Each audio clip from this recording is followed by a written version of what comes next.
cuál es su perfil, cuáles son sus ideas, qué ha estado haciendo tras bambalinas, y se los ha traído una presentación de clase magistral como siempre, para comentarla juntos, para ir evaluando un poco, no solamente lo que el Papa piensa desde antes de ser Papa, sino también las acciones que ha estado tomando que nos podrían hacer cuestionar un poco qué postura o especular un poco qué postura podría tener que sea vinculante con la fe cristiana a nivel mundial. El día de hoy vamos a hablar del Papa León XIV, más conocido anteriormente como Robert Francis Prevost Martínez, ¿no? Justamente me olvidaba de colocar ahí su apellido latino, diciendo que él es un papa que tiene ascendencia española también, ¿no? Obviamente también deben haber escuchado hasta el hartazgo, todos los noticieros están todo el santo día de que el papa peruano, que tenemos papa Canchán, papa Guairo, papa María, papa Vaticano, o sea, ya, ¿cómo se llama? Hemos agregado una nueva especie de papa. Y es interesante que justo siendo Perú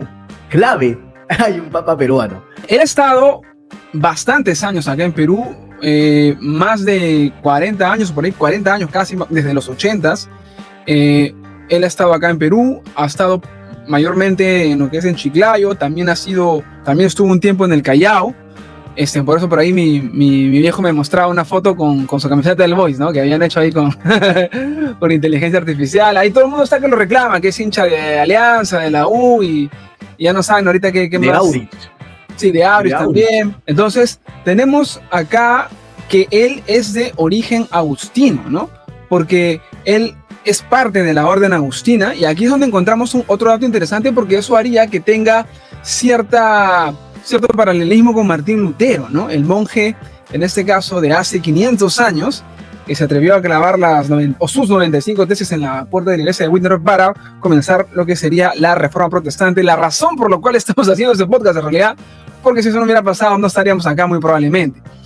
Pero es interesante, ¿no? Cómo es que tiene esa conexión. Es el primer papa que viene de esta orden, en realidad, ¿no? No había habido otro papa agustino, así como de repente con Bergoglio se dio que también era el primer papa jesuita. No había habido un papa jesuita en toda la historia de la Iglesia Católica. Ahora tienen, en este caso, al primer papa de la orden agustina. Claro, igual ojo que esos son temas humanos. O sea, si yo fuera católico y entendiera al Papa como que un sucesor real de Pedro, no estaría pensando de qué orden viene o qué tendencia política tiene, porque realmente cuando uno habla del Papa como sucesor de Pedro, no como lo que es ahora, como todo lo que representa ahora, Pedro era un pescador, o sea, no tenía ni estudios tanto como otros, ¿no?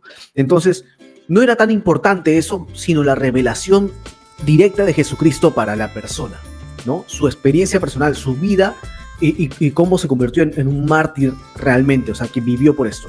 Ahora, esta figura se ha politizado tanto que ya, bueno, nos importa humanamente de qué orden viene, qué influencias tiene, qué ha dicho antes, qué ahora dice, pero somos humanos, es que eso es lo que a veces choca.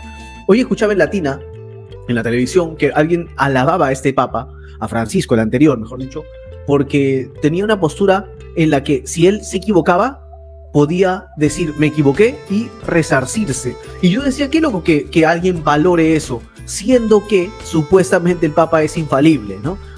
Sin embargo, eso pasa, es porque somos humanos y nos ponemos nuestras formas. Ahora, ¿qué con este Papa León? Que a mí me trae buena espina, la verdad, pero vamos a ver qué hay detrás. Sí, una de las cosas que yo quería comentar era que ahora, mientras estaba viendo lo que fue su anuncio, ¿no? Cuando sale obviamente este personaje que tiene un nombre específico, que el que te dice, ¿no? Habemus Papam, y luego te dice que tal, ¿no? O sea, la verdad que cuando yo lo vi, escucharlo hablar, me pareció bastante carismático en realidad. O sea, me cayó bien de verlo, ¿no? Me cayó bien de verlo, como que se le ve un tipo así buena onda, así también con lo que tú dices. Hay mucha gente que lo ha llegado a conocer y que tiene muy buenas referencias de él en cuanto a su trato, en cuanto a su disposición de ayudar, en cuanto a su cercanía con la gente, siempre abogando, en este caso, por ejemplo, por ver que tenderle la mano a gente que estaba muy necesitada. Incluso se sabe que es padrino, ¿no? de una chica acá en Chiclayo también, desde el momento en el que él termina siendo presentado. Y es que es como que si no sé si es como para pensarlo realmente, pero como comienza a hablar mucho, ¿no? de Jesús y todo eso, pero un dato curioso es como que no lo menciona como lo que principalmente Jesús es, ¿no?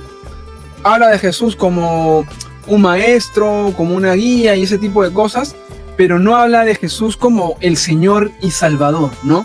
Eso es interesante porque recuerden que hay un verso en la Biblia en el que Jesús está conversando con sus discípulos y Jesús le dice, ¿no? Sabemos que tú eres, o mejor dicho, los discípulos le dicen, sabemos que tú eres el maestro y el Señor, ¿no? Y Jesús les responde, ¿no?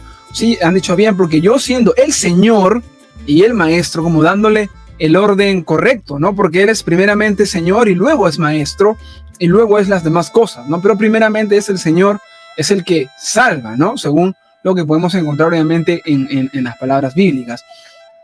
Ahora, es interesante porque, o sea, justamente como estamos viendo acá, Él no es alguien, no es un neófito en cuanto a las escrituras. Vemos que tiene una formación académica muy robusta, ¿no? O sea, vemos que antes de haber estudiado temas de teología, tuvo formación en matemáticas y filosofía también, ¿no? O sea, es un tipo, o sea, preparado hasta decir basta, ¿no? Luego también tiene una especialización en teología y derecho canónico, obviamente, lo cual obviamente lo hace una persona bastante apta porque, o sea, bastante apta para ser papa, porque obviamente entiende muy bien todo lo que tiene que ver con el manejo, en este caso, de la iglesia, ¿no? Tú que viste, Andrés, en la presentación, seguramente, no sé si la viste en directo o después, pero ¿qué te pareció a ti?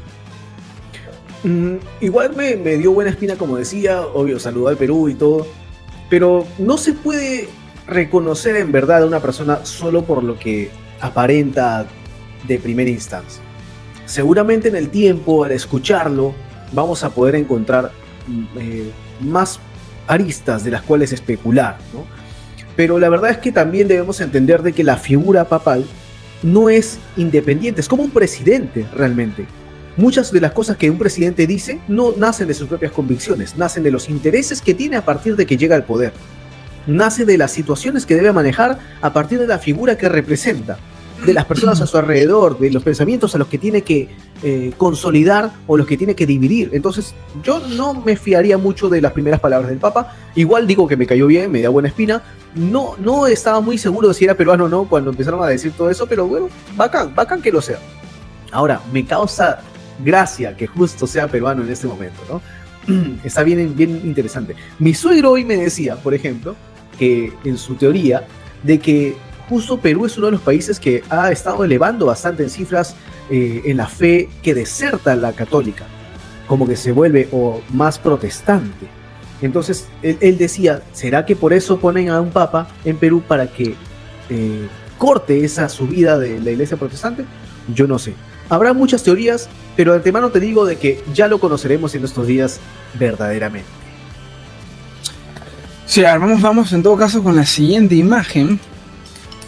Acá está, por ejemplo, toda la trayectoria que ha tenido antes de llegar a ser papa. Él comienza en el 85 como misionero en Chulucanas, Perú, eso está al norte de Perú, del 85 al 86.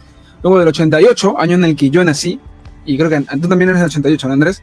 Sí. Hasta el 98 cumple diversos roles en Trujillo como prior director de formación y otras cosas más. Luego del 99 al 2001 como prior provincial de la provincia agustiniana de Chicago, ¿no? En ese momento estaba él en Estados Unidos. Y luego regresa nuevamente en el 2001 como prior general de la Orden de San Agustín hasta el 2013, y luego del 2014 al 2015 como administrador apostólico de Chiclayo, Perú. Del 2015 al 2023 obispo de Chiclayo, o sea, va creciendo. 2023 prefecto del dicasterio para obispos, y acá este dato es muy importante porque esto es algo que ha marcado, ¿no? Justamente creo yo una de las razones principales por las cuales ha sido elegido. Y luego en el 2023 también fue nombrado cardenal, lo cual obviamente al ser nombrado cardenal es lo que lo vuelve ya papable, ¿no? Es lo que lo vuelve o sea, lo vuelve elegible para ser papa. Y finalmente ya para 2025, este año, se convierte el cardenal Prevost en el Papa León XIV. Ha hecho una línea de carrera el hombre, ¿no? El hombre ha hecho una línea de carrera. No es un cualquierita que pusieron a dedo. Y porque es votado también, ¿no? Ya lo vimos en la película Cónclave, seguramente distorsionado. Pero que la gente vote por él tiene una razón. Y también quiere decir que el hombre ha estado involucrado en distintas funciones alusivas al papado anterior. Entonces también eso es importante reconocer y observar, porque las personas, digamos, vivimos de influencia, vivimos de esto, ¿no? De los contactos. Realmente eso pesa muchísimo, y no solamente lo es en la vida secular, en la vida cristiana también, para bien y para mal. Sí, de hecho que sí, ¿no? Ahora que mencionas la película Cónclave, hay tres cosas que son muy similares, ¿no? La primera es que se termina escogiendo a un papa, como en la película, que nadie tenía dentro del balotaje, ¿no? Como que no era candidato, ¿no? O sea, justamente, y acá se cumple con él ese dicho, claro, que se dice entre católicos: el que entra papa al cónclave sale cardenal. O sea que por lo general los que son llamados, ¿no?, papables, preferitis, los voceados, claro, los que están favoritos no terminan siendo elegidos muchas veces, o pocas veces. La verdad que no me he puesto a investigar qué tanta es la frecuencia, porque sí ha habido igual, ¿cómo se llama?, algunos cónclave en el que algún papable sí ha sido elegido, ¿no?, alguno de los preferitis. Y en este caso, bueno, ese es uno. Luego, que el que es elegido papa resulta que tenía mucha cercanía con el papa anterior, ¿no? Era básicamente como una especie de consejero, al igual que Prevost había sido muy cercano a Francisco y también como una especie de consejero del mismo. Esa es la segunda coincidencia. Y la tercera coincidencia es que el papa del cónclave, de la película, es latino. O sea, y este papa, aunque literalmente no es latino, pero al menos por nacionalidad y por la línea de carrera, por cercanía, o sea, su conexión con Latinoamérica termina siendo incluso más fuerte de lo que termina siendo con Europa o con su país natal, en este caso Estados Unidos, ¿no? A mí me parece increíble, porque yo soy de las personas que cree que las películas desde hace algunos años en realidad te vienen diciendo, por las logias obviamente que están más arriba y que son los que tienen en este caso los hilos, ¿no?, los que saben qué es lo que va a suceder, porque ellos son los que mueven los hilos del mundo, utilizan algunas películas para informarte qué es lo que va a pasar a continuación. Tú estás apoyando lo que mi hermano Miguel dice que es conspiración. Estás viendo quiénes mueven los hilos. Me da risa porque Miguel habla como yo hablaría si no fuera cristiano. Cuando escucho sus audios, mi hermano Miguel, que habla pavadas y molesta a Axel y nos fregamos en el grupo. Y obviamente pero tienes que tener un contexto, pues, que tenemos un grupo con tu hermano y un amigo más, pues. Ok, pero quien no sepa, tenemos un grupo que se llama Insoportables, con mi hermano Miguel, con mi amigo Denis, con Axel, y resulta que en esas conversaciones se prende el fuego cuando Miguel y Axel discuten, porque Miguel insiste en que Axel es conspiranoico, ¿no? Y me da risa porque cuando hablan, y Miguel habla así con su sazón, y Axel trata de apaciguarlo bonito, pero como que el otro simplifica todos los argumentos. Ahora, sí, hipersimplifica, ¿no? Ahora, el tema también con este papa es que, como tú mencionabas, ha tenido como un crecimiento rápido, pero yo creo que es válido porque ha llevado una línea de carrera, pero no en lugares fáciles. O sea, sí he estado en Estados Unidos, pero estar de misiones en ciertas partes del mundo te abre mente, te abre corazón. Entonces, me parece que como líder de la Iglesia Católica actualmente, puede ser muy funcional y muy útil para los propósitos que se requieren en esta temporada, si quisiéramos hablar de una agenda escondida global, ¿no? O sea, sí sería una buena ficha, genuinamente hablando, si quisiéramos pensar de esa forma conspiranoica, como dices. Pero si no quisiéramos pensar de esa manera, aún así, a todos nos ha caído bien hasta ahora. Vamos a ver el futuro. Claro, o sea, de hecho, es lo que hace, porque algo que a mí sí me hace respetarlo es el hecho de haberte ido a un lugar del norte, ni siquiera a la capital, para hacer misiones, ¿no? O sea, ¿cuántas personas realmente, incluso nosotros como cristianos, estamos dispuestos a salir de nuestra zona de confort para ir a hacer misiones? Y no por un día, una semana, un mes, sino, o sea, años. Literalmente dejar tu familia, dejar tus amigos, tu nación, tu cultura, para entregarte completamente a la misión que vas a hacer en un país que, a comparación del tuyo, que vienes justamente como él de la primera potencia del mundo, a irte a un país del tercer mundo, ¿no? Donde no vas a tener ninguna comodidad, ¿no? Y ni siquiera es lo más, como quien dice, lo más próspero del país a donde vas a ir, sino que es una provincia que por ahí no vas a tener ni siquiera las comunidades que podrías tener de repente en Lima, ¿no? Obviamente sí sé que hay muchas regiones, como sobre todo el norte del Perú, que en los últimos años ha tenido obviamente un auge económico bastante importante, pero obviamente por alguna razón todavía sí es cierto, hay cierto centralismo todavía con Lima, ¿no? Lamentablemente. Pero en este caso él lo hace, incluso en los 80s, como para los que por ahí no saben, en un momento en el que Perú estaba atravesando todavía todo este tema del terrorismo fuertísimo, pero es como que hay que tener los pantalones bien puestos para decir, maña, me voy a hacer misiones a un lugar como este, ¿no? Entonces, esa parte para mí me hace respetarlo. Pero lo que también es cierto es de que en los últimos años, justamente como estamos viendo acá, a partir del 2015 se ve que su ascenso es vertiginoso, ¿no? Después de tener varios momentos o varios años de misionero, estar algún cargo administrativo por aquí, por acá, pero menor, a partir del 2015 es como que él tiene un ascenso así vertiginoso que lo lleva literalmente hasta el Vaticano, ser nombrado en un puesto importante para un dicasterio que den tal vez después de ser nombrado papa, creo que debe ser lo más importante, luego ser nombrado cardenal, ser nombrado obispo y papa, ¿no? O sea, ya para terminar la conocer, como que ya no puedes ascender más en la iglesia, ¿no? Pero se ve que obviamente llegar hasta ahí, a menos durante varios años, a partir desde los 80 hasta principios de los 9000, obviamente le costó bastante en ese sentido, ¿no? Ahora sí, seguimos con lo que es la presentación del día de hoy. Vamos a entrar en este caso a esta parte que me parece muy importante, que yo ya les había mencionado hace un momento, el tema de que él haya sido nombrado como, a ver, no recuerdo ahorita el nombre, vamos a retroceder un poquito, como prefecto del dicasterio para los obispos. Esta prefectura o este dicasterio se encarga básicamente de decidir quién en este caso va a seguir siendo cardenal u obispo y quién en este caso va a ser nombrado como cardenal u obispo. Ahora, o sea, eso no requiere mucho poder, eso es una posición de liderazgo, de estratégica realmente, ¿no? Claro, y exactamente, porque esto es muy importante, porque la gente, obviamente, que no está tan enterada de estas cosas, simplemente ve la parte superficial y dice, Francisco ha sacado un montón de cardenales y ha puesto a otro pocotón de cardenales, cuando al menos desde el 2023, que justamente es donde se ha dado un gran número de estos casos, es cuando ya estaba el cardenal Prevost a cargo de este dicasterio. Por lo tanto, obviamente, el que estaba moviendo los hilos sobre qué cardenal deja su cargo, qué cardenal entra, o qué obispo o qué sacerdote puede ser nombrado cardenal, todo eso obviamente pasaba por las manos o por las decisiones, en este caso del cardenal Prevost, ¿no? Y eso es muy importante porque justamente lo que vimos es de que los cardenales que estaban siendo invitados, por así decirlo, o sacados de arranque, ¿no? De sus puestos, eran la facción conservadora, ¿no? Todos aquellos cardenales que justamente abogaban por un tipo de catolicismo, sí, pues se puede decir que muchas veces ya no existe, ¿no? Estamos hablando de cosas como, por ejemplo, la misa en latín, volver en ese caso a una actitud más beligerante en cuanto a las demás confesiones cristianas.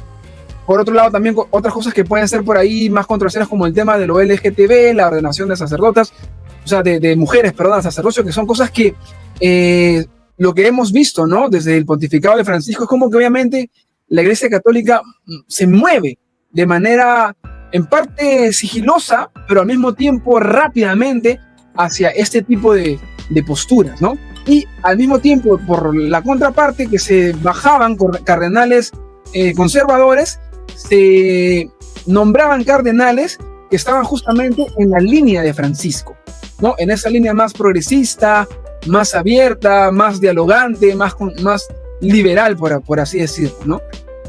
Lo cual apuntaría a que León XIV tendría las mismas inclinaciones o las mismas influencias, ¿no? No podemos aseverar, pero por las acciones uno más o menos puede tener una idea de a dónde va.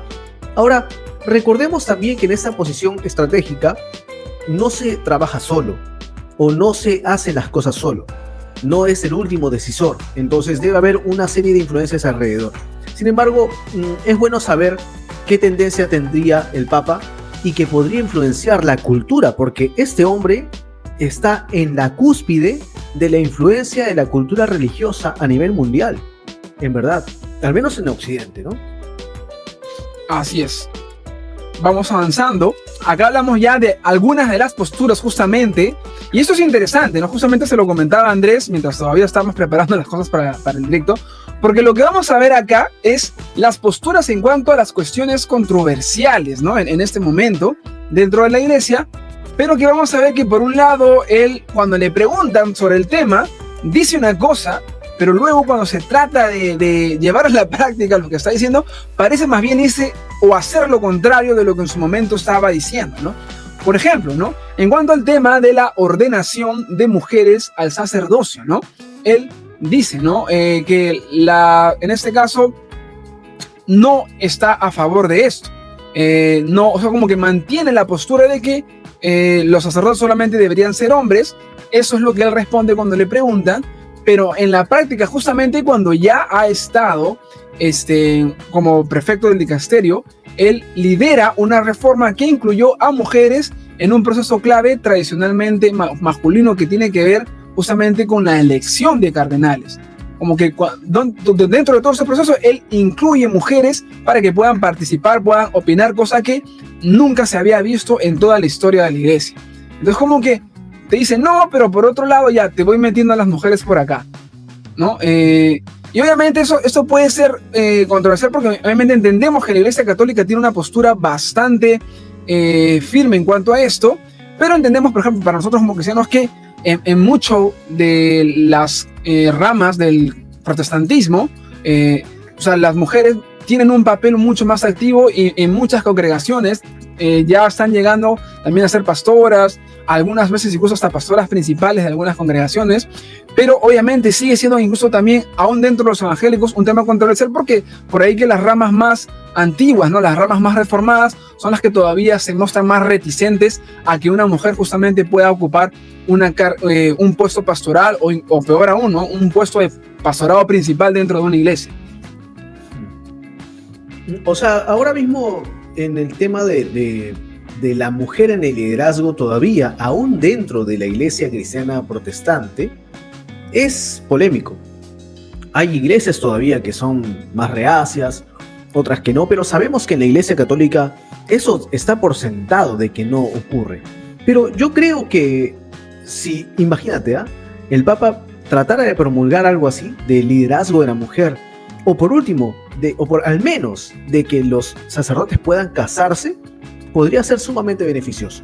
La verdad, no me parecería malo, pero habría que escuchar cómo lo ve el pueblo, ¿no? Porque finalmente el pueblo católico es el que sentiría rechazo o aceptación de ciertas cosas.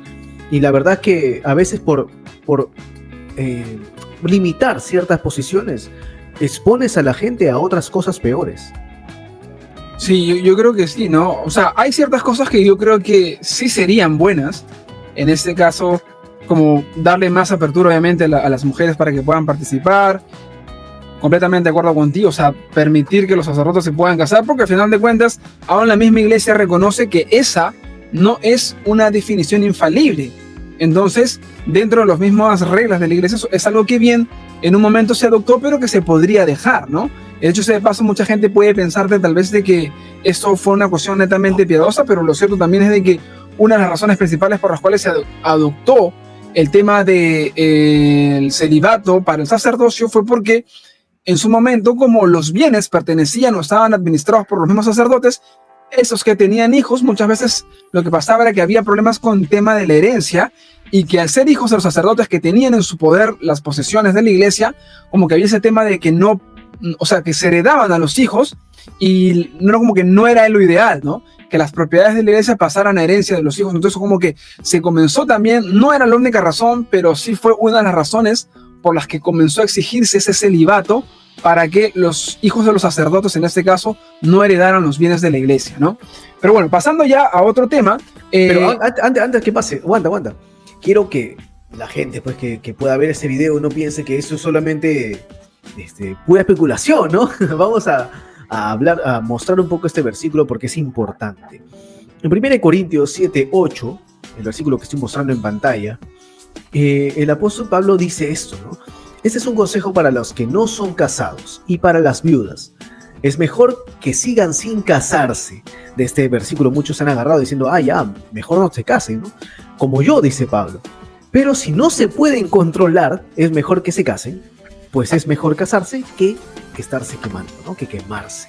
Y ya de ahí da otros consejos. Por supuesto que Pablo, desde la sabiduría que Dios ha influido en él, puede darnos una palabra así, pero yo digo, si yo voy a un sacerdote a pedirle consejo matrimonial, él tal vez no tenga el mismo alcance de un sacerdote casado que ya ha vivido cosas con su esposa y ha entendido desde su pensamiento y su fe lo que yo le voy a plantear, porque yo me considero un hombre de fe, pero estoy en una etapa que él no está viviendo. Incluso es como que yo no puedo aconsejar a alguien que tiene hijos sobre sus hijos, porque yo no los tengo. Entonces, esa es una realidad humana, material, real. Y por eso también creo que sería muy beneficioso si se incluyera ese tipo de cosas. Pero vamos más allá con lo que tú estabas comentando. A ver, continuando entonces, igual siempre, como acaba de hacer Andrés, siempre es muy importante poner contexto bíblico, ¿no? Para poder tener autoridad para decir las cosas. Vamos con este tema que tiene que ver con lo LGTB, ¿no? En este caso, cuando se había preguntado si es que él estaba a favor de la enseñanza del tan mentado enfoque de género en las escuelas, él dijo que no estaba a favor de eso, que no estaba a favor del estilo de vida homosexual y por ende se oponía a la enseñanza del enfoque de género en las escuelas, ¿no? Como diciendo, por este lado no quiero esto, pero por otro lado, él ha respaldado lo que fue en su momento la encíclica Fiducia Supplicans, esa tan infame o famosa o infame, como quieras llamarla, porque he escuchado a católicos que dicen que es un documento hermoso y he escuchado a otros católicos decir que es un documento hereje, ¿no? Herético, por contradecir las enseñanzas originales de la iglesia, porque es un documento donde se te dice de manera clara que bendices a las parejas homosexuales. Ahora, es interesante porque, o sea, uno puede decir, ¿no?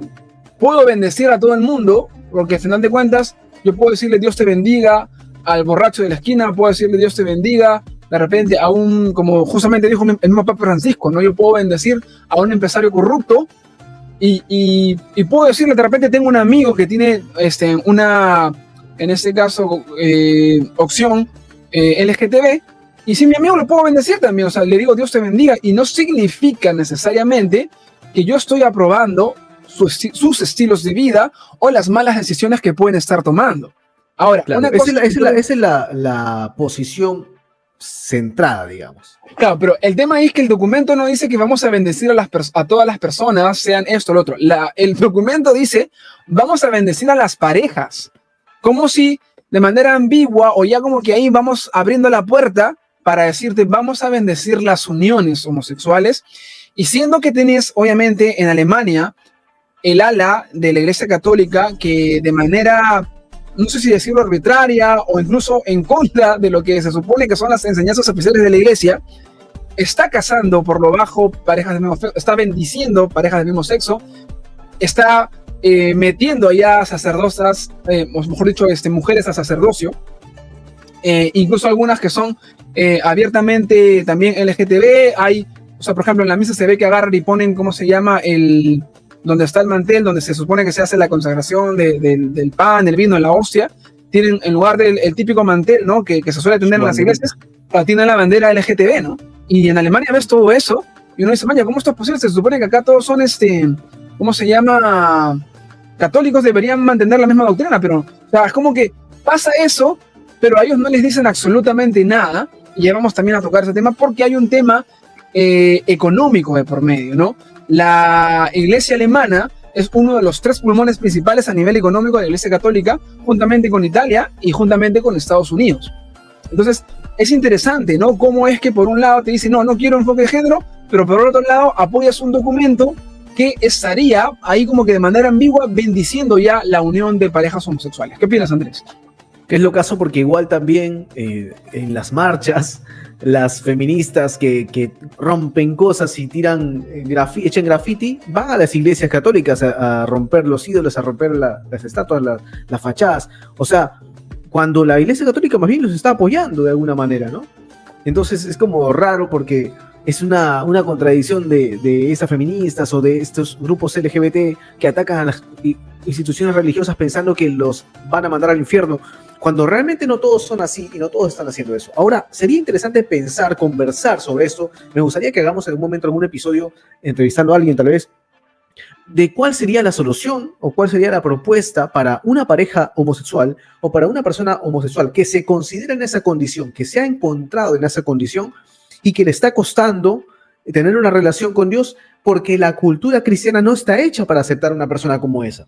Entonces, obviamente hay un tema de no solo explicarle teología, no solo explicarle lo que la Biblia dice, sino acompañarlo en su proceso.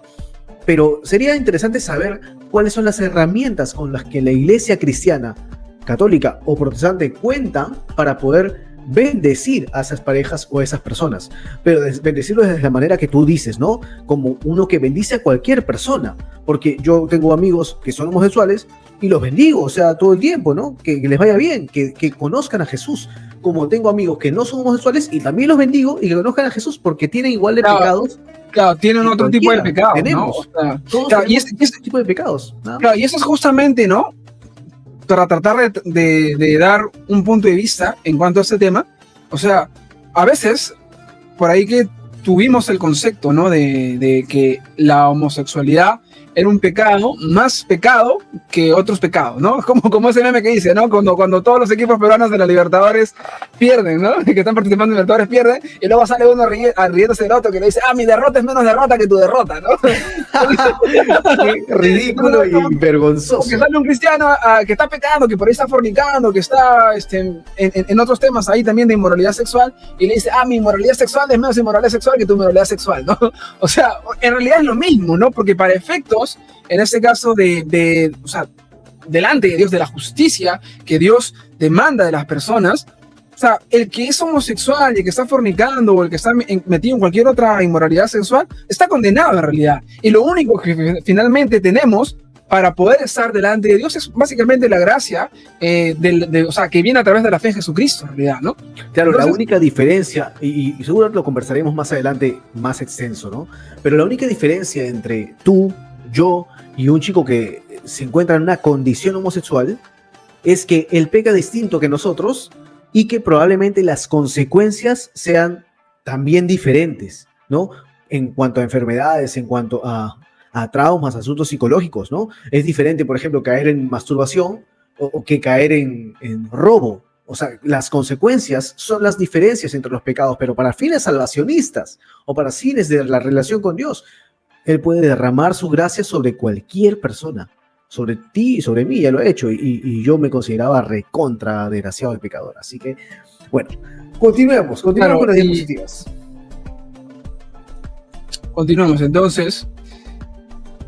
Tenemos acá también opiniones pasadas y retweets que muestran desacuerdo con ciertas políticas migratorias, notablemente las de Donald J. Trump, ¿no? Un presidente que últimamente, o sea, bueno, yo la verdad es que sí he tenido cierta afinidad con Donald Trump por ciertas políticas, en lo que tiene que ver obviamente con el tema del mercado y todo eso, pero lo cierto es que Donald Trump también de ahorita es como que más que saca canas verdes por lo que está haciendo que otra cosa, ¿no? Pero más allá de eso, lo que sí una de las cosas principales que ha criticado o que criticó en su momento el cardenal Prevost contra Donald Trump fue el tema de la política migratoria, ¿no?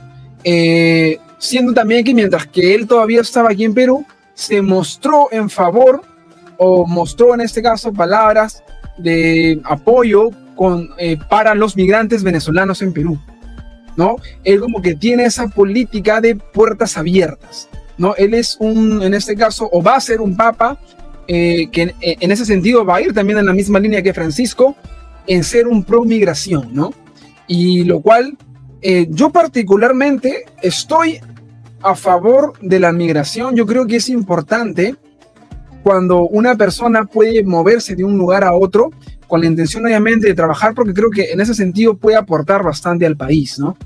Pero de la misma manera, yo así como estoy a favor de que vengan ese tipo de personas, también pienso que debería tomarse conciencia cuando vienen personas que justamente son las que, a consecuencia de sus malas acciones, terminas creando todo un mal precedente para los que sí se están portando bien, para los que sí vienen a aportar, ¿no? Los que están robando, los que están en sicariato, los que están en extorsión, los que están en este caso en tráfico sexual, dirigiendo redes de prostitución, haciendo trata de personas.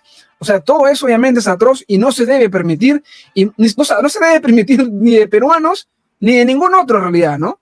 Pero si obviamente si estás en casa ajena, con mayor razón no puedes venir y hacer este tipo de cosas. Entonces, ahí es donde yo sí creo que debe haber mano dura, y no solamente obviamente para los migrantes, sino incluso para cualquier persona que estando en un país realice ese tipo de cosas, ¿no? Claro, ese definitivamente. Ahora, que él esté de acuerdo o en desacuerdo con Trump o con las políticas migratorias, tal vez para algunos pueda ser como, ¿qué tiene que ver con nosotros, no? Pero realmente, tal vez no dimensionamos el grado de influencia que pueda tener una figura como el Papa, aceptando o negando ciertas cosas. Ponlo de esta manera: si tú vas a una iglesia cristiana, si tú eres cristiano o protestante, evangélico, ¿no? Como quieras, lo que tu pastor te plantee, tú lo tomas en cuenta. Directa o indirectamente le vas a hacer caso. Es más, te podría asegurar que muchas de las cosas que sabes de la Biblia o das por sentado sin haberlas estudiado o leído, seguramente es porque las escuchaste de tu pastor. Entonces hay un voto de confianza tácito en las autoridades que a veces puede ser muy peligroso porque no nos permite a nosotros cuestionar ciertas cosas. Entonces, bueno, a mí me parece que está bueno que tenga cierto compromiso con los migrantes, en general en toda parte del mundo, pero como dice Axel, moderado, ¿no? Ok, avanzamos. Bueno, avanzamos entonces. Vamos acá rápidamente con el tema también del cambio climático, que ha apoyado la enseñanza social de la Iglesia sobre el cuidado de la creación, llamado también a una gestión responsable del medio ambiente no tiránica, ¿no? Y acá es donde quizá yo voy a estar bastante en desacuerdo, porque yo creo que el tema del cambio climático tiene serios cuestionamientos. O sea, es un tema que, o sea, no es como que ya no está pasando nada, pero tampoco es un tema de que ya está pasando absolutamente todo lo que te dicen que está pasando. O sea, no es tanto así tampoco. O sea, hay diferentes versiones y la información en este caso debe ser contrastada. Ahora, él obviamente se ha manifestado en línea nuevamente con lo que también en su momento hizo Francisco, ¿no? El decir como que ya, como que te apoyas un poquito al tema de lo que es la industrialización, de la explotación justamente de los recursos, pero lo cual yo creo que es un poquito paradójico, ¿no? Porque precisamente cuando se explotan estos recursos, cuando se hace, en este caso, se crea la industria, es donde se crean los nuevos puestos de trabajo, que son los que van a ayudar justamente a la gente pobre para que pueda salir de esa situación de pobreza. Entonces, o sea, me parece un poco contradictorio esto, ¿no? Es que también estamos claros en que hay un extremo del mercado, hay un extremo del capitalismo. Tú estás, como eres capitalista y eres empresario, por supuesto que estás de acuerdo con algunas medidas pro mercado, anti Estado, pero hay extremos y extremos, ¿no? Por ejemplo, era bien saludable esta medida que se daba en el pueblo de Israel a partir de la ley mosaica, donde después de cierto tiempo de trabajar la tierra, tenías que dejarla descansar. Me parecía muy interesante porque, mira, siendo una ley bíblica, judía, en otra parte del mundo, tiene tal influencia. O sea, es tan sabio esto de dejar descansar la tierra, de dejar que se regenere, que retome sus minerales, que se recubra de vida animal, vegetal, para nuevamente volver a explotarla. Entonces, claro que se necesitan cuidados, pero no estamos en ese nivel de sabiduría todavía, como naciones, diría yo, como para aplicar ciertas cosas que incluso ya la Biblia los ha dicho de tiempo. Claro, lo que pasa es de que hay muchos mitos al respecto, hay muchas cosas también que sí se deben considerar, pero, o sea, es como que es un tema ahí del cual no me voy a meter ahorita porque no es el punto, pero bueno, básicamente esa es la línea que tiene en este caso el Papa León XIV, ¿no? Centrado. Y acá entramos al tema más delicado, en realidad, que tiene que ver con los abusos que aparentemente habría encubierto, en este caso, que era en su momento, ¿no? El obispo que sucedieron en Chiclayo. Se habla en este caso de dos niñas que incluso han dado su testimonio y todo eso, y esta es la parte más controversial porque si podemos hablar justamente de uno de los mayores problemas que tiene la Iglesia Católica a día de hoy, me parece que es ¿no? Tal es así de que incluso algunos argumentan o comentan el hecho de que a pesar, por ejemplo, del gran dinero, porque en orden de jerarquía, ¿no? De sostén económico, para la Iglesia Católica, el primero está en Estados Unidos, el segundo es Italia, y el tercero viene a ser, en este caso, Alemania, pero justamente es la Iglesia estadounidense la que más gasto ha tenido. Incluso ha habido un desbalance en rojo a causa de la cantidad de indemnizaciones que se han tenido que pagar a partir de justamente los abusos sexuales que han habido, en este caso, y muchas veces lamentablemente contra menores, por parte de, obviamente, sacerdotes católicos, ¿no? O sea, igual el tema es delicado de tocar. Yo siempre traigo esto a la Iglesia Cristiana Protestante porque es a la que yo pertenezco. Y ese es mi tema. La idea de este podcast, que es hablar de evangelismo, de apologética y relacionar los eventos mundiales actuales con esto que te soporte, que ayude, que edifique tu fe, es tratar de aterrizar las cosas y entenderlas desde tu perspectiva de fe y crecer. Entonces yo te digo, hay casos también en las iglesias cristianas de abuso sexual, de abuso de distintas formas y que no son denunciadas porque no saben cómo tratarlas. Y el dilema es el siguiente. Imagínate que yo soy pastor y viene una persona del Ministerio de Niños y me dice, este maestro de niños ha estado tratando de tocar a estos niños. Entonces, yo como pastor tengo dos obligaciones paralelas, una de denunciarlo al desgraciado y otra de restaurarlo al desgraciado. Entonces, por una parte soy hombre, puedo ser padre, puedo ser amigo, puedo ser persona responsable de la vida de estos niños, y por otra parte también soy pastor de esta persona que está no solo en pecado, sino también puede estar en una condición que hay que atender, no psicológica, mental, de procesos, porque obviamente sabemos que toda persona que abusa no está bien. Entonces, ese es el dilema que muchas veces no se ha podido manejar bien y se entiende como encubrimiento, porque yo diría, algunos dirán, métale a la cárcel al maldito, pero otros más misericordiosos, más cristianos que yo, dirían, no, ayúdalo, que pase a un proceso, cámbialo de lugar, que no esté con los niños ya, que ahora sirve de anfitrión al menos, y lo ayudas ahí. Entonces, tenemos este dilema todo el tiempo, porque de primera mano lo he visto cuando he hecho misiones en el interior del país, y creo que estábamos contigo, Axel, ¿no? Un caso de una chica ahí en Tingo María, que era acosada todo el tiempo por su padrastro, que era quien la mantenía. ¿Cómo lo denuncia, no? Lo denunciaba. Estás comenzando a tener problemas de audio, creo. O sea, era una chica que estaba siendo abusada por su padrastro. Si lo denuncia, se queda sin lugar donde vivir, su mamá no tiene quien lo mantenga. O sea, tenía muchas aristas el problema, como para solo decir, métela a la cárcel y ya, denúncialo y ya. O como decir, atiéndelo al pobre hombre como si fuera solo un pobrecito y no un desgraciado que está atacando a una persona menor.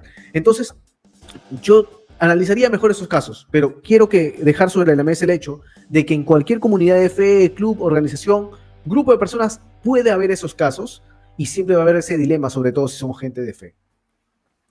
Así es un tema bastante complicado en realidad de abordar, pero justamente, o sea, es curioso porque incluso algunos se ha llegado incluso hasta afirmar de que el problema con estos abusos es que los sacerdotes mismos habrían admitido la culpa, ¿no? Entonces, es un tema bastante complicado desde el punto de vista, obviamente, de las víctimas, ¿no? Pero bueno, son cosas que obviamente con las que se tienen que lidiar. En todo caso, bien haría, ahora que ya tiene un puesto más importante, poder atender obviamente este tipo de cosas y no simplemente si hay en todo caso un tema que no está resuelto en cuanto a esta situación, que se pueda abordar de la manera más transparente posible y poder ayudar, ¿no? En este caso, a las personas poder asumir la responsabilidad que se tenga que asumir en ese caso, ¿no? Bien, vamos a avanzar. Tenemos acá una parte muy, muy interesante, que a mí particularmente es de las que más me ha llamado la atención de toda la investigación que estuve haciendo. Para empezar así, a grosso modo, vemos que el nombre que ha adoptado, ¿no?, el ex cardenal Prevost, es el de León XIV. ¿Por qué es interesante? Porque, por un lado, los papas que han tenido el nombre León son papas que han sido muy importantes dentro de la iglesia. Han hecho o han estado en momentos cruciales dentro de toda la historia que tiene la Iglesia Católica, ¿no? Por citar de repente un par de nombres, tenemos al Papa León XIII, que justamente es el predecesor, que una de sus características es que fue el primer papa en ser, en este caso, fotografiado, puesto en video, ¿no? Antes de eso ningún papa había salido en un video hasta que pasa él. Luego también es el papa que desarrolla lo que hoy conocemos como doctrina social de la iglesia, que es por ahí como una especie de, originalmente, ¿no? Es un socialismo con buenos modales, luego con el tiempo también se va modificando, actualmente está como que es como una especie de liberalismo clásico, ¿no? Pero también con tintes un poco más estatistas. Y luego, por ejemplo, también ya por citar otro nombre, tienes a el Papa León X, que fue el Papa que por un lado terminó la construcción de la Basílica de San Pedro, ¿no? Ahora esa basílica donde justamente se hacen el cónclave, donde se hace el anuncio, ¿no? Donde todo el mundo va y está esperando ahí, ¿no? Que salga el viejito a decir, habemos Papa. Es el que terminó la construcción de la Basílica de San Pedro, pero también es el Papa que excomulgó al fraile agustino Martín Lutero, porque es el Papa que estaba en este caso en el pontificado, en el momento en el que inicia la reforma protestante, ¿no? Ahora, los papas no eligen el nombre por gusto, ¿no? No es como que ya, me pongo León XIV porque está bonito, ¿no? Sino que cada nombre tiene en este caso como que ciertas características en base a el tipo de tal vez persona a la que está relacionada, ¿no? Por dar un ejemplo, Francisco se puso ese nombre en base al santo, ¿no? San Francisco de Asís, que tenía la característica de haber hecho un voto de pobreza, o sea, tenía una vida bastante ascética, por así decirlo, ¿no? Bastante humilde. Por ende, vemos a Francisco, ¿no? Que tiene justamente se diferencia de los papas anteriores por dejar bastante de los lujos que habían caracterizado, ¿no? En este caso, a los papas anteriores, ¿no? Así también como ese voto de humildad, ese voto de austeridad. Y en este caso, los papas León son como que papas que han sido, o sea, una de las características de estos papas es que suelen ser bastante defensores de la iglesia, suelen ser papas también que han estado involucrados, y eso no lo voy a explicar ahorita porque estoy planeando, y eso también lo digo Andrés, acércate más al micro porque se escucha lejos. Porque estoy, planeando hacer un video que tiene que ver con el desarrollo de todos los papas que han tenido como nombre León, ¿no? Que obviamente cada característica, cada trayectoria, los hechos más importantes y también los hechos polémicos obviamente de cada uno de ellos, ¿no? Pero en este caso, algunos de estos papas han sido papas que han participado en concilios ecuménicos, o sea, en los concilios generales, ¿no? Que algunos de ellos incluso son aceptados por toda la cristiandad. Y, por ejemplo, el más famoso de ellos, que fue el papa conocido como San León Magno, que es el Papa León I, León I, fue uno que realizó un documento que finalmente sentó las bases para lo que sería la doctrina que hoy conocemos como la doble naturaleza de Cristo, ¿no? El hecho de que nosotros creamos que Cristo tiene la naturaleza divina y la naturaleza humana, en este caso es a partir de un escrito que hace este Papa, y luego se evalúa ese escrito en el concilio y se termina definiendo esa doctrina de que Jesús es 100% hombre y 100% Dios. Así que esto es importante saber porque, o sea, para los que no están muy al tanto, nosotros como Iglesia Cristiana Protestante tenemos como base todo lo que estos concilios evaluaban y conversaban antes de la Reforma Protestante. O sea, tú si eres un cristiano de esos que dice, los católicos que son lo peor y bla, bla, bla, considera que solo desde la Reforma tu fe se dividió de la católica porque no estaba de acuerdo con ciertas cosas y se formaron todas estas iglesias que ellos mismos consideran que somos sectas. Nosotros no creemos que es así, creemos que somos parte de la iglesia global. Sin embargo, antes de la Reforma Protestante habían posturas teológicas que se planteaban y eran aceptadas porque eran veraces, porque tenían sentido, tenían sabiduría, y nosotros hemos tomado de esas. Entonces tampoco es que estamos muy deslindados de eso. Para aquellos que dicen, como en este caso justo Miguel, mi hermano, lo decía, ¿no? ¿Qué tanto quieres hablar del Papa si tú eres evangélico, ¿no? ¿Qué te importa? Pero no, sí nos importa, nos debe importar, porque tenemos una relación. ¿Y sabes también por qué nos debe importar? Porque actualmente ocurre un fenómeno, que varios cristianos, no solo comunes y silvestres, sino cristianos de renombre, están volviendo a bases católicas y teniendo cierta especie de ecumenismo. Y hablaremos de eso en un momento.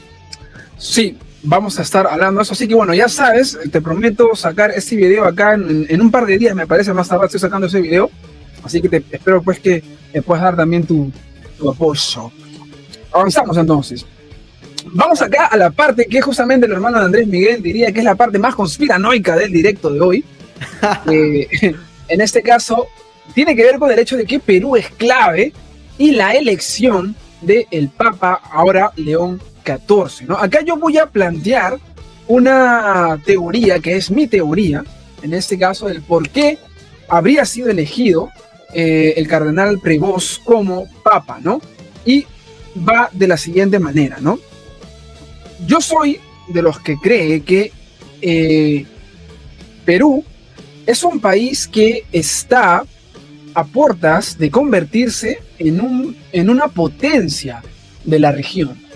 Esto en base a que somos un país que tiene una estabilidad económica muy buena, tenemos una moneda muy fuerte, al punto de que, según estuve viendo algunas informaciones, por ejemplo, en Bolivia están ahorrando en soles, en Colombia están comenzando a ahorrar en soles, incluso en algunas provincias, incluso por encima del dólar, porque sobre todo en este último año, ¿no? Desde que Donald Trump entró y con este tema de los aranceles, el sol ha ganado, en este caso, precio, ¿no? En comparación del dólar.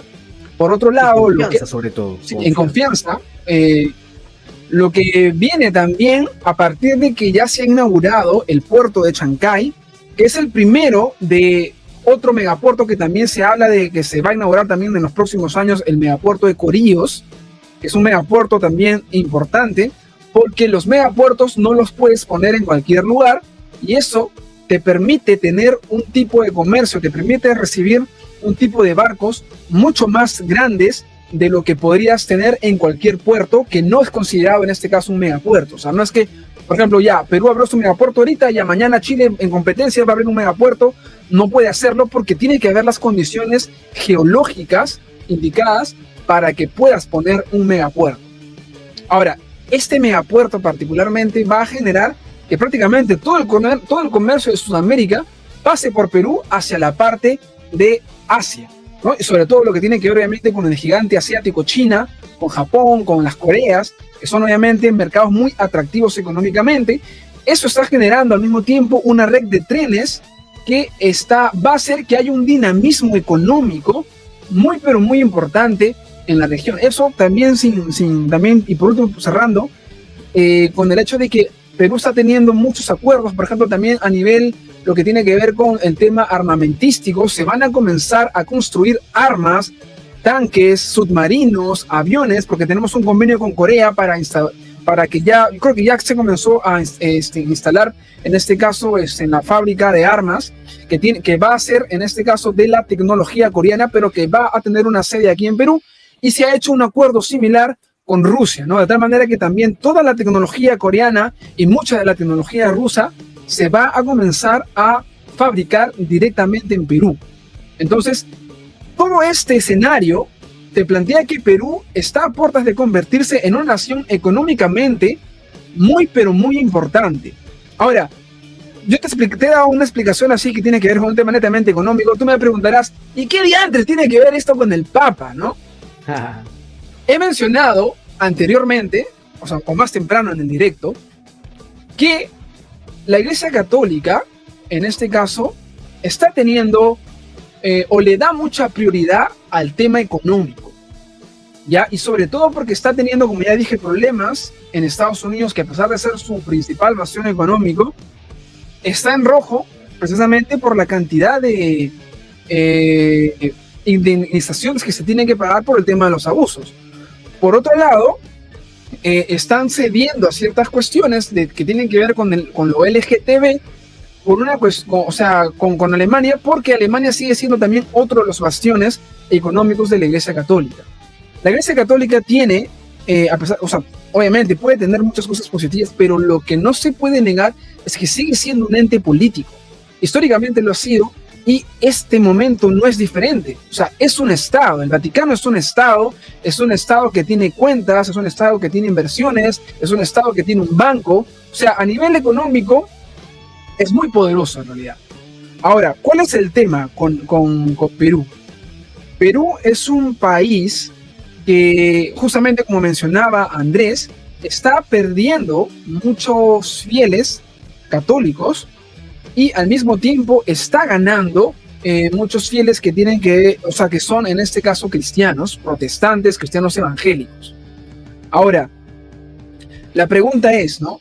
Si en un futuro todo lo que yo te he dicho acerca de que Perú está a punto de convertirse en una potencia económica de la región, si comienzas a perder toda esa cantidad de fieles, todo ese bastión de fieles, porque Perú, dicho sea de paso, aunque ha perdido buena cantidad, sigue siendo uno de los países con mayor porcentaje de católicos en Sudamérica y en Latinoamérica en general.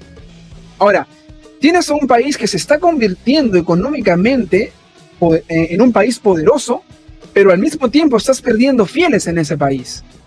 Y si tu interés es, o uno de tus principales intereses tiene que ver con el tema económico, entonces para mí en lo personal no sería de extrañar que escojas en este caso a un papa que de alguna manera sea una fuerza, ¿no?, impulsadora para mantener en este caso ese bastión de fieles que en un futuro, cuando justamente alcances esa bonanza económica, pueda justamente convertirse en tu próximo bastión o en tu próximo sostén económico. Y esa es una de las razones principales por las cuales creo que este cardenal ha sido elegido papa. ¿Qué opinas tú, Andrés? Claro, tú estás atribuyendo de todas maneras una función política a la figura del papa para contrarrestar esta alza evangélica en toda Latinoamérica, que por cierto Brasil es el país más cristiano evangélico, digamos, y el Perú no se queda atrás, porque mira, justo te muestro este dato de Ipsos, de esta encuestadora en Perú, y que menciona, ¿no?, de los retos del catolicismo, del futuro de la iglesia, ¿no? Y aquí menciona como un titular importante que en el censo del 81 la proporción de católicos en el Perú era 95%, en el 93 89% y ahora es 75%. Entonces digamos que ha disminuido bastante, porque ahí ha habido un alza fuerte en las iglesias cristianas evangélicas, se podría decir hasta de un 14 o 15%, ¿no?, actualmente. Y esto que no estamos considerando que, por supuesto, hay un desfase en los porcentajes y que a la actualidad incluso podríamos hablar de hasta un 25 o 30%, porque no todos los cristianos evangélicos se consideran de la misma orden, ¿no? Acuérdate que hay un desorden en esto, no estamos bajo una misma autoridad, entonces puede haber un desfase. Entonces es interesante lo que mencionas, porque si quisiéramos ser conspiranoicos, como dice por ahí, diríamos que intencionalmente puede ser una jugada estratégica la de posicionar a un papa en el Perú para mantener a Latinoamérica enganchada con la fe católica, ¿no? Podría ser si pensamos de esa manera. Claro, o sea, yo creo que obviamente, o sea, es válido hacer un análisis político, geopolítico en cuanto al tema. Recordemos también de que por lo general la iglesia es una iglesia que está también muy de la mano, sobre todo, por ejemplo, yo veía a Francisco como un papa completamente globalista, ¿no? Un papa casado con la Agenda 2030 completamente, y como algunos han dicho por ahí, o sea, al ser un hombre de confianza de Francisco, el ahora papa León XIV va a seguir obviamente la misma línea.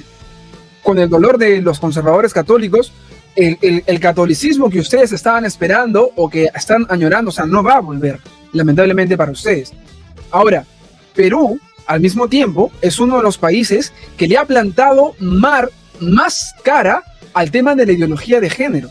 Es uno de los países donde menos se está entrando. Obviamente no estoy diciendo que no haya entrado, porque sí hay lugares donde está ahí y la batalla todavía continúa, pero a diferencia tal vez de otros países donde ya han aprobado el matrimonio gay, donde ya han aprobado el aborto, donde han aprobado obviamente todo este tipo de o sea, todo este paquete de leyes que tienen que ver, por ejemplo, como lo vemos de repente en Argentina, en Perú se han intentado hacer 1, 2, 3 veces, creo que ya van intentándolo, pero siempre hay gente que justamente entra al Congreso prácticamente como que para frenar de ese tipo de leyes, ¿no? Incluso, o sea, yo no estoy muy de acuerdo que esa sea tu única motivación para llegar al Congreso, porque me parece que al Congreso debes llegar con todo un plan integral y no solamente queriendo sabotearte una ley que atenta contra tus principios morales.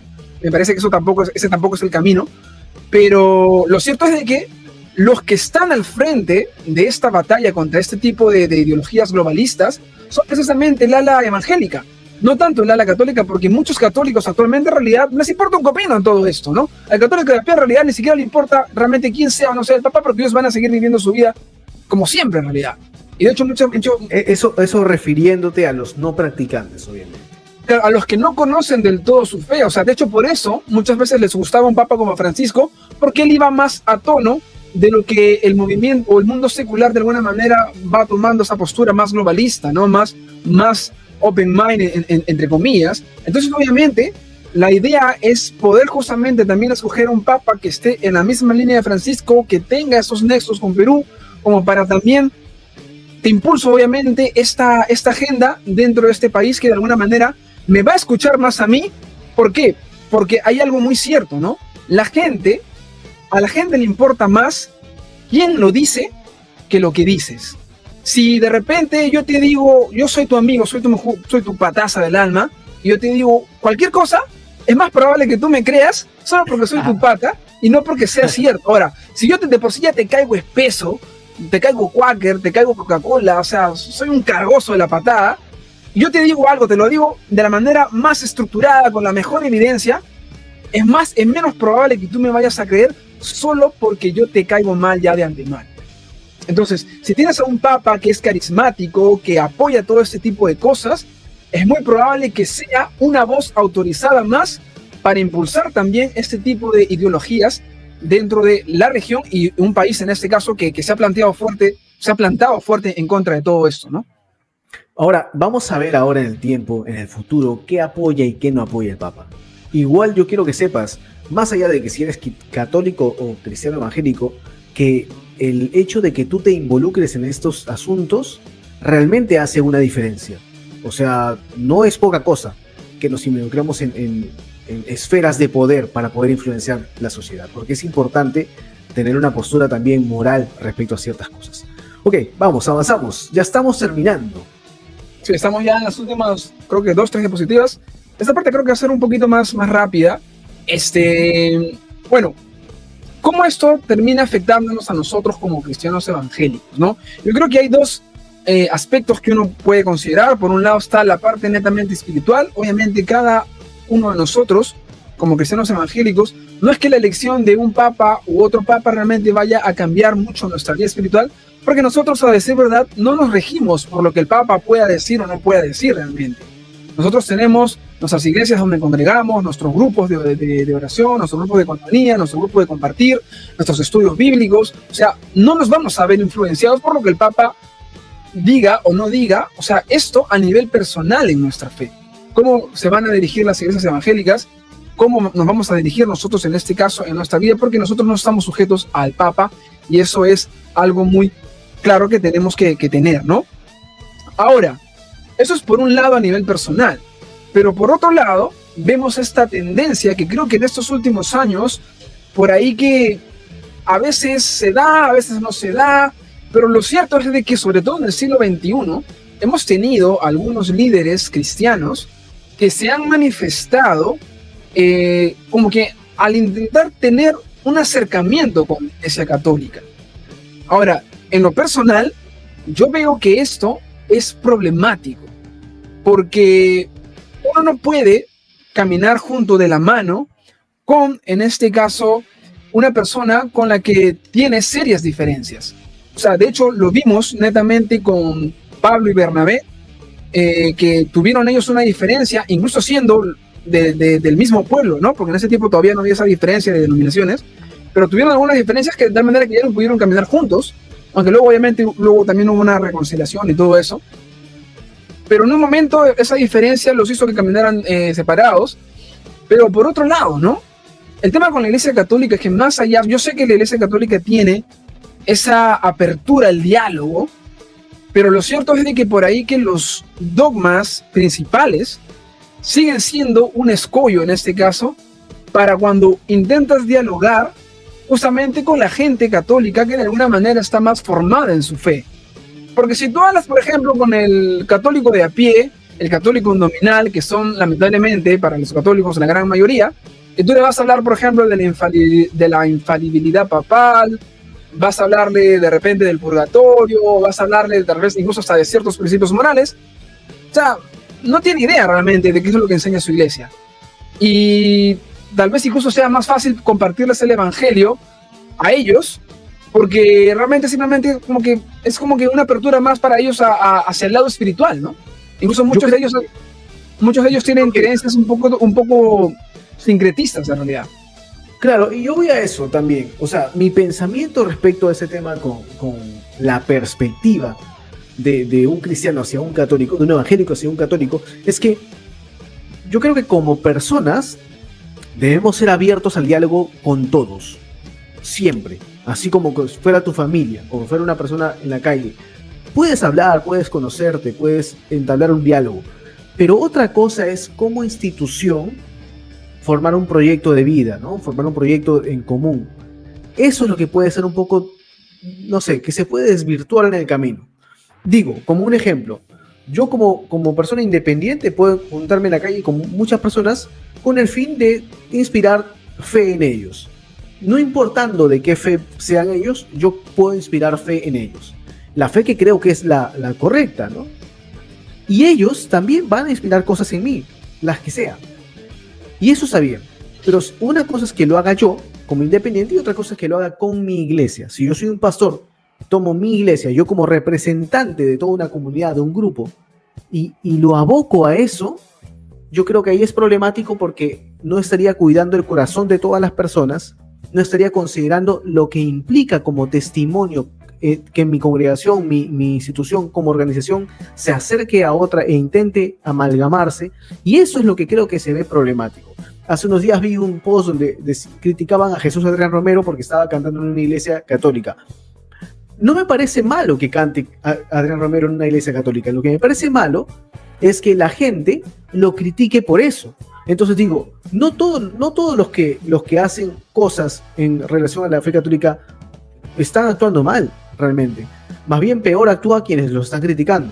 Pero la cuestión es saber en qué sentido lo hacemos, con qué objetivo lo hacemos. Nosotros ahorita estamos hablando del Papa. Podrían decirme, oye, ¿tú qué haces hablando del Papa? Tú eres cristiano evangélico.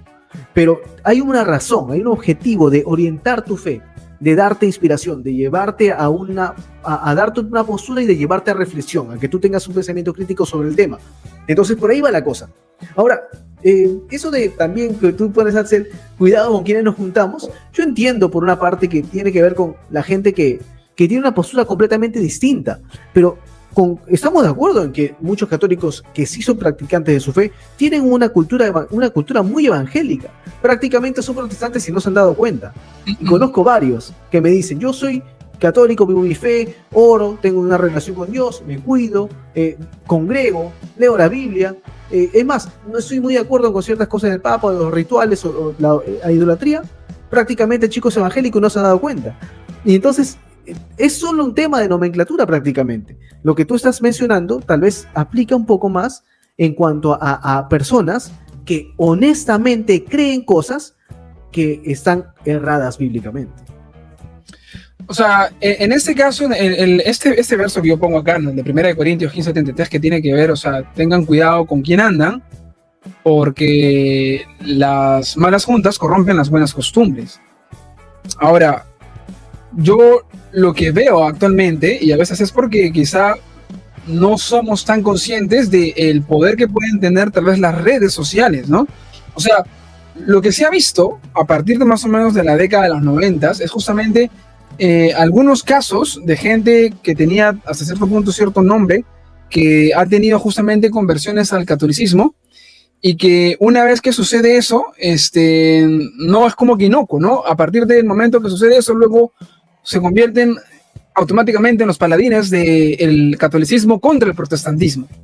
Y uno de los casos, tal vez, y tú lo sabes, probablemente sabes a quién voy a mencionar ahorita, es el youtuber Santiago Alarcón, ¿no? Que tenía un canal de 118,000 suscriptores, evangélico, y en un momento anunció su conversión al catolicismo, ¿no? Y desde que anunció su conversión, acto seguido, cada 5 minutos saca un video de protestantismo destruido, sola escritura destruida, justamente atacando todas esas doctrinas. Ahora, ¿qué es otra cosa interesante de esto, no? Es que mucha gente que de repente no ha tenido oportunidad de crecer en esa cultura católica porque tal vez viene de cuna protestante o cuna cristiana, sucede que no conoce estas cosas. Y como muchas veces como cristianos evangélicos hemos desconectado la historia de la iglesia y pensamos que la iglesia realmente comenzó, solamente existió en el primer siglo, luego no hubo iglesia y recién volvió la iglesia hace 500 años, ¿no? Con Martín Lutero. Lo cual obviamente no es verdad. Entonces, cuando algunas personas comienzan a leer un poquito de historia, un poquito ciertas doctrinas, o sea, tienen ese tambaleo en su fe. En cuanto a, ¿cuál es la iglesia verdadera? O sea, yo creo, como ya he dicho en anteriores oportunidades, que dentro de la iglesia católica sí puede haber gente que llega a ser salvo. Pero, y esto sí sé que suena un poco duro, pero es lo que yo creo y en ese sentido sí voy a ser bastante honesto. O sea, yo creo que son salvos a pesar de ser católicos y no por ser católicos. Justamente porque se da en un contexto en el que tienen acceso a la Biblia, tienen acceso a el conocimiento y terminan adoptando posturas que van en contra de las enseñanzas oficiales de la iglesia. Pero se aplica igual. Tú y yo somos salvos por ser cristianos, no por ser evangélicos. Claro. Es lo mismo. Sí, en este caso, pero no tenemos, en este caso, ciertas doctrinas, porque, o sea, dentro del cuerpo de iglesias cristianas, protestantes, evangélicas, cada una puede tener su propio corte, su propio énfasis, incluso algunas doctrinas en las que podemos diferir, por ejemplo, con lo que está muy de moda con el tema escatológico, ¿no? Las diferentes posturas que hay sobre el milenio. O sea, nada de eso es salvífico y tú puedes sostenerlas, tener una opinión diferente y no pasa nada. Pero el problema está en cuando uno dice la salvación es por fe y el otro dice no, la salvación es por fe más obras. Entonces estás teniendo una opinión distinta, entonces o bien yo tengo razón o bien el otro la tiene.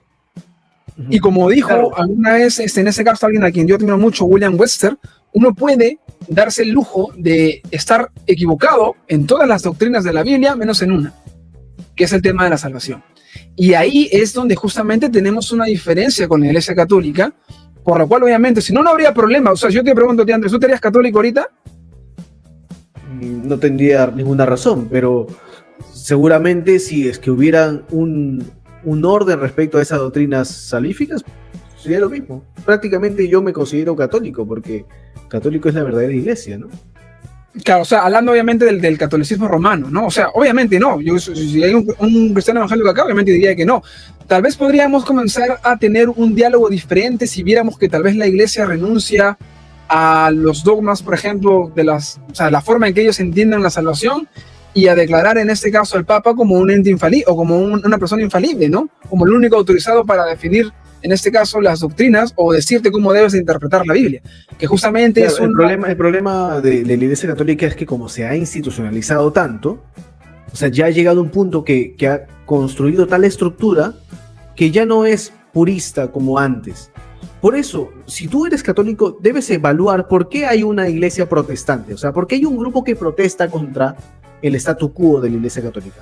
Y si tú eres evangélico, debes también preguntarte, ¿por qué, a pesar que hay una iglesia protestante, hay otra institución que todavía permanece? O sea, uno se pregunta sobre el otro. No es que descartas porque sí. Tú no te haces, si tú eres evangélico y vuelves al catolicismo, te haces católico, no lo haces para atacar a los evangélicos. Así como si tú eras católico y te haces evangélico, no tienes por qué atacar a los católicos.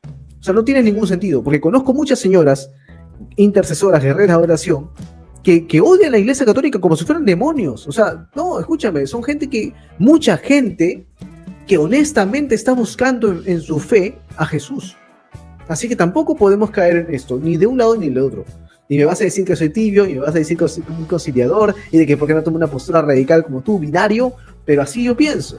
Entonces, Claro, está bien, o sea, yo no te estoy porque de diciendo primera mano, porque de primera mano conozco personas. o sea, igual, ¿no? Como hemos dicho muchas veces, o sea, Andrés y yo hacemos este programa, pero eso no significa que vamos a estar de acuerdo en absolutamente todo. O sea, yo, para algunas cosas sí, suelo tener algunas posturas un poquito más polarizantes, si se quiere, más un poco así. Yo, en ese sentido, o sea, no creo que uno tampoco deba ir, obviamente, con la pierna en alto, ustedes herejes. O sea, al final de cuentas, uno no gana a la gente con argumentos doctrinales secundarios, sino la gente llega al conocimiento de la verdad a través de que se le predica el evangelio de Jesús. Ajá. O sea, eso obviamente hay que tenerlo muy claro. Ahora, la otra cuestión es ya la manera de hacer iglesia, ciertas prácticas que tal vez uno debe preguntarse, ¿será que esto realmente me ayuda a crecer? ¿Será que esto es lo que Dios espera de mí? O sea, ¿esto realmente me potencia como cristiano? O tal vez pone el poder en otra persona y yo simplemente soy un mero espectador, ¿no? O sea, yo creo que por ser cristiano, desde el centro de la fe cristiana, si tú te haces católico o eres católico, debes cuidar qué cosas del catolicismo están moldeando tu fe de formas incorrectas a tu cristiandad. Igualmente, si tú eres cristiano, desde tu base cristiana, y te haces evangélico, debes evaluar qué cosas de la cultura evangélica están moldeando tu fe que son contrarias a tu fe cristiana. Porque tu base es Cristo. Tu base no es la evangélica ni la católica. ¿Me dejo entender? Eso me parece a mí más saludable. Claro, y de hecho sí, ¿no? Porque hay una cosa muy interesante, ¿no? Porque dentro del evangelicalismo, muchas veces, lo que por ahí puede ser más reticente es el tema de la tradición, ¿no? Es como que el evangélico de hoy está completamente divorciado de la tradición cuando no es consciente que muchas de las cosas que hacemos en las iglesias evangélicas no son necesariamente bíblicas, sino son producto de una tradición que hemos heredado dentro de nuestra herencia protestante, en realidad. Claro, de los ingleses. Por ejemplo, en la Biblia no te dice que tienes que hacer la Santa Cena una vez al mes. No dice eso. Es más, ni siquiera dice cuántas veces tienes que hacerla. O sea, no hay frecuencia, pero sin embargo hay algunas iglesias que lo hacen una vez al mes, hay otras iglesias que lo hacen todas las semanas, hay otras iglesias que tienen de repente otro tipo de frecuencia. O sea, por hablar de ciertas cuestiones que no son necesariamente, o sea, que no hay una prescripción bíblica como tal, pero que son tradición, ¿no? O sea, pero uno, ahí es donde obviamente tiene que entrar el juicio para poder evaluar ese tipo de cuestiones. Ya para entrar a la última diapositiva del directo del día de hoy, vamos ya 1 hora y media, gracias a todos los que nos están acompañando hasta ahora y a los que van a ver, en este caso, en diferido este programa, ¿no? Andrés, a ver, te cedo a ti la primera intervención en cuanto a esta diapositiva, estas dos preguntas. A ver, ¿qué responderías tú ante estas dos preguntas? Yo me voy a tirar más a responder la segunda, pero para responder la primera y darte pie a esta también, diría que ¿qué es lo que vendrá para el mundo católico? Tenemos que esperar a escuchar a este Papa. Tenemos que esperar expectantes. Los católicos, practicantes, sobre todo, que adhieren con el Papa, porque ojo, esta es la situación. Dentro del grupo cristiano católico hay gente que no adhiere con el Papa. Conozco varios que dicen, yo soy católico, practicante, pero no estoy de acuerdo con el Papa, con la figura papal. Y por eso decía yo hace rato, ¿no? Son evangélicos si no se han dado cuenta, ¿no? Pero del grupo católico practicante que adhiere con el Papa, lo que va a tener que hacer es esperar. Esperar a ver cómo se mueve él, qué posturas va a tomar, y eso va a moldear mucho la fe nuevamente en este tiempo. En ese tiempo que creemos que es el fin de tiempos, en ese tiempo que creemos que la cultura woke, que las agendas, que los movimientos ya están estandarizando sus pecados como para decir, no es que somos pecadores, sino que esto es lo que nos hemos convertido y acéptenos. Entonces, todo esto va a verse moldeado en muchas formas como el Papa guía a la Iglesia Cristiana Católica. Hay que esperar. Claro, yo de hecho también estoy de acuerdo con lo que acaba de decir Andrés, porque obviamente hemos hecho ahorita un análisis de todo también lo previo que conocemos obviamente del Papa, León XIV, y uno puede obviamente especular, tener ciertas conjeturas, puede suceder o puede que no. Ahora, si tal vez nos podemos adelantar, yo creo que si es que la postura en este caso del Papa León XIV sigue muy, muy en concordancia con la de Francisco, y esta no solamente es mi opinión, sino que es la de algunos analistas, hablan de que sería probable que de aquí a unos 5 o 10 años se pueda armar un cisma dentro de la Iglesia Católica, ¿no?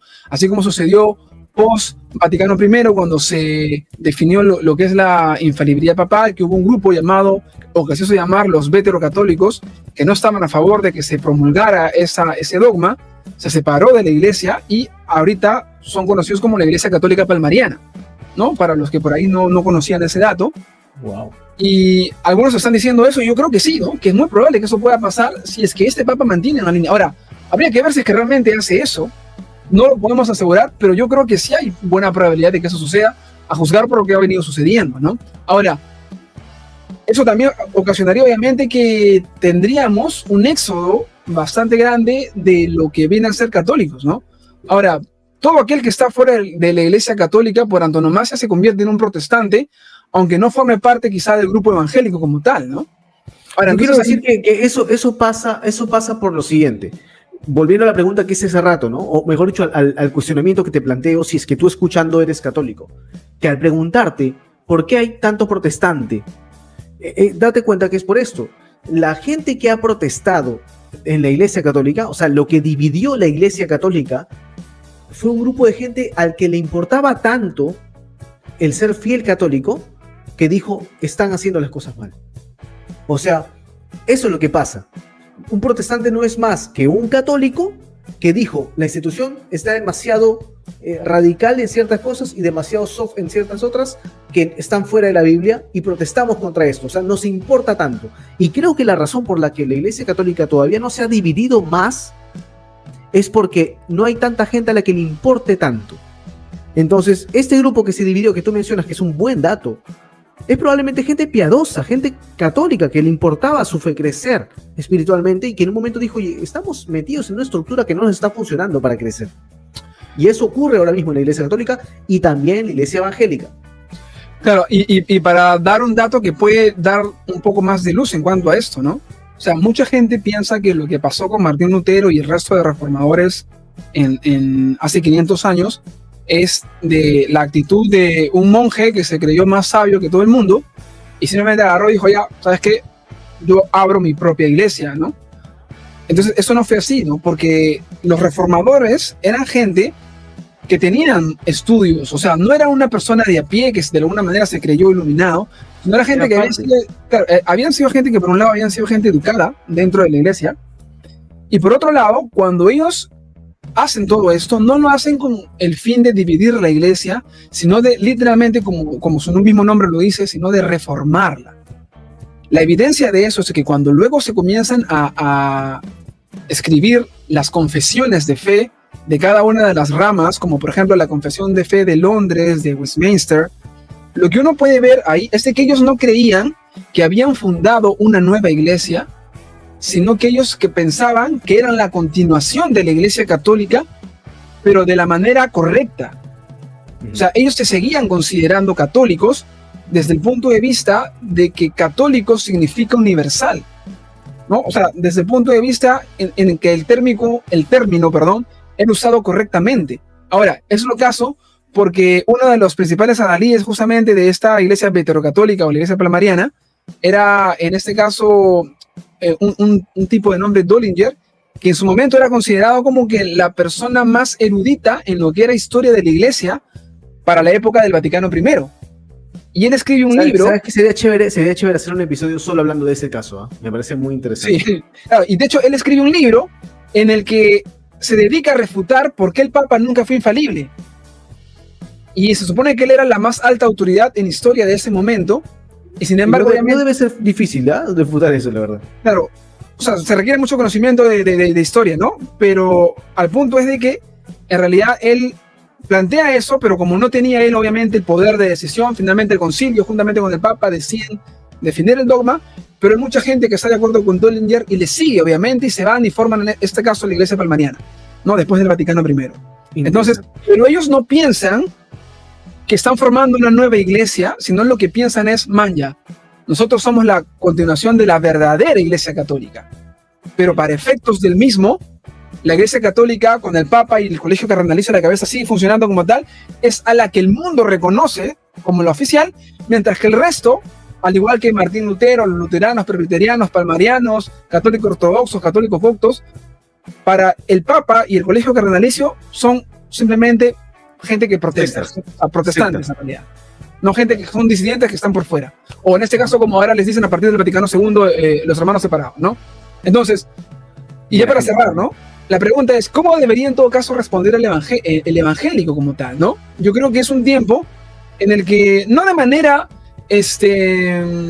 por así decirlo, intensa, no de manera obsesiva, pero que haríamos bien en tener cierta formación en estos temas para poder abordar, obviamente, ¿no? Siempre es bueno, por ejemplo, para el católico que de alguna manera le interesa un poco más su fe, que va a tomar de repente la decisión de a no sentirse identificado, tal vez de salir, o no sabe en este caso qué postura tomar, o sea, poder tener un conocimiento que te permita o nos permita entablar un diálogo con ellos a fin de tener un puente para compartir, obviamente, el Evangelio de Jesucristo, como se lo compartiríamos en este caso a cualquier persona, ¿no? Más allá de que fuera católico o no. La idea simplemente es justamente estar informados de estas cosas para poder tener esa apertura para poder conversar con ellos, ¿no? Eso es lo que yo aconsejaría en este caso, ¿no? Ahora, yo quisiera igual también cerrar en mi respuesta con este concepto y que quiero que prestes mucha atención porque a veces pasa que como estamos acostumbrados a ver la figura papal como injusta desde la perspectiva evangélica, cristiana evangélica, no valoramos la importancia de la autoridad que tiene el Papa para la Iglesia Católica. Es importante el concepto de autoridad. Jesús mismo se sometió en muchas maneras a distintas autoridades a pesar de ser el Dios. Y te lo voy a comprobar ahorita con algunos versículos bíblicos, pero ¿a qué voy? Y lo digo de primera mano porque yo he sufrido también de este asunto, ¿no? Como alguien que participa en una iglesia, que nació de nuevo en una iglesia cristiana evangélica, el conocer de cerca a mis pastores, a los ministros, porque trabajé con ellos también, generaba estos dilemas, estas disyuntivas de, oye, esta persona no es tan santa como yo pensaba, es un ser humano común y corriente, porque tiene defectos, porque tiene errores, porque peca igual o distinto que yo. Pero eso, más allá de hacerme desertar de sus autoridades, de su autoridad, lo que me enseñó en el tiempo fue a valorarlos, porque más allá de ser humanos y terrenos y erráticos, de alguna manera estaban en una posición de autoridad puesta por Dios. Entonces, yo que rescato como cristiano, como evangélico, diría yo, como protestante tal vez si quieres, de la figura papal, de que nosotros en la iglesia cristiana evangélica no tenemos más que la autoridad de nuestros pastores y nuestros líderes, cada uno en su iglesia local. No tenemos todos una misma autoridad como ellos tienen al Papa. Entonces aprendamos a valorar la figura de la autoridad que Dios ha puesto delante de nosotros. Valora a tu líder, valora a tu pastor, a tu pastor principal, al ministro que te sirve, que está contigo, al líder de tu ministerio, del área donde tú sirves, de anfitriones, de música, de niños, de alabanza, lo que sea. Valóralo, porque Dios lo ha puesto como autoridad. Él es quien pone y quita a las personas en autoridad. Pero sobre todo por esto, porque nuestro modelo, Jesucristo, se sometió a la autoridad. Vemos acá, por ejemplo, y quiero compartir esta pantalla para que lo tomes en cuenta, ¿no? Vamos a ver, por ejemplo, en este primer verso, en Lucas 2:41, donde habla de Jesús, ¿no? Y dice Jesús, con el tema de sus padres, ¿no? Cuando lo buscaban y todo, después de que se perdió ahí por hablar con los sabios, volvió con sus padres y dice que Jesús volvió con sus padres a Nazaret y los obedecía en todo. Jesucristo, Hijo de Dios, Dios mismo, se somete a José y a María, dos seres humanos. Y este sometimiento de Jesús habla de su humildad, de su capacidad de someterse a las autoridades, para honrarlos, para bendecirlos, para crecer. Porque en esto te lleva la autoridad. Sométete a tus padres, ¿no? Si tú eres soltero, tú tienes una autoridad en tus padres. Y tú eres casado, tienes una autoridad en tu pareja también, en la persona a la que sirves y con la que te sirves. ¿Ok? Vamos a la siguiente. Por ejemplo, vamos en este versículo en Mateo 24:15. Jesús estaba hablando con sus discípulos y mira esto que es muy interesante. Él hablaba acerca del fin del mundo, ¿no? El tema que le encanta a Axel. Y decía en un momento, el que lea esto debe tratar de entender lo que dijo el profeta Daniel. Él anunció que algún día se presentaría una ofrenda asquerosa en el templo y cuando vean en el lugar santo pasa lo que anunció Daniel, entonces huyan y tal. Es interesante rescatar, más allá de lo que dijo Jesús como profecía, que él decía se sometía a la autoridad del profeta Daniel. Jesús no estaba rompiendo lo que otro profeta ya había dicho. Eso es sumisión, eso es un tipo de sumisión, de humildad, el aprender a someterse a la autoridad. Por eso, mira, tú que te dices cristiano pero que nunca congregas, tú que te dices cristiano pero no tienes ninguna red, ningún grupo de apoyo, ningún grupo pequeño, ninguna célula, tú que te dices cristiano pero nunca compartes con nadie, vas a la iglesia y te regresas con las mismas, sométete a una autoridad. O sea, aprende eso, que de algo te sirva ver un papa en todo el mundo ahí dando vueltas, para que tú en tu iglesia también te sometas a un pastor al menos. O sea, lo digo por conocimiento de causa, porque también ganas no me han dejado de dar en un momento de quitarme de ciertas autoridades, ¿no?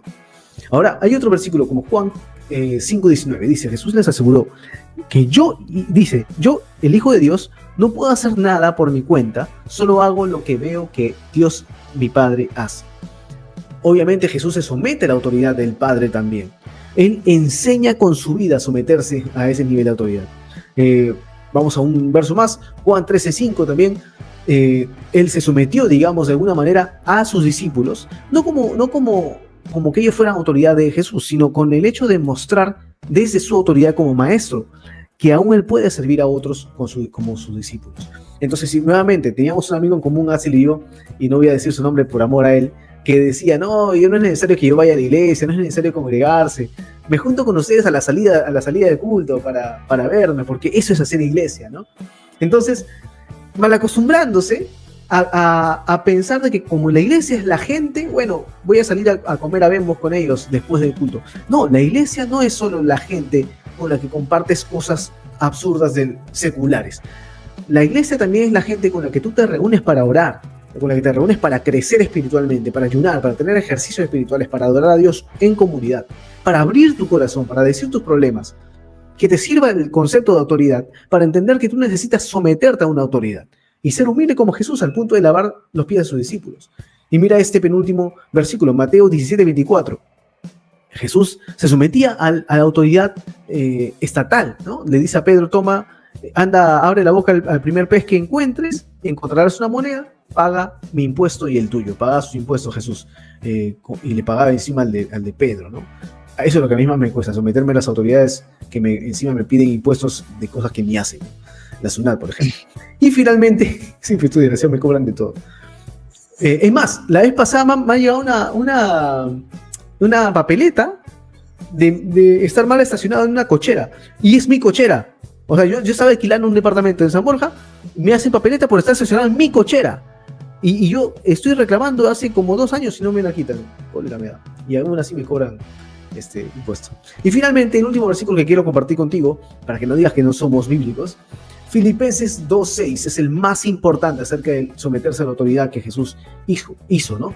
Dice, Jesús, siendo por naturaleza Dios, no consideró el ser igual a Dios como algo a que aferrarse, por el contrario se rebajó voluntariamente, tomando la naturaleza de siervo y haciéndose semejante a los seres humanos. Entonces yo quiero cerrar como respuesta de un cristiano a la figura papal, que me inspira a entender que yo igual como hijo de Dios, miembro de la iglesia global, por más que no me someta a la figura del Papa, debo estar sometido a la autoridad.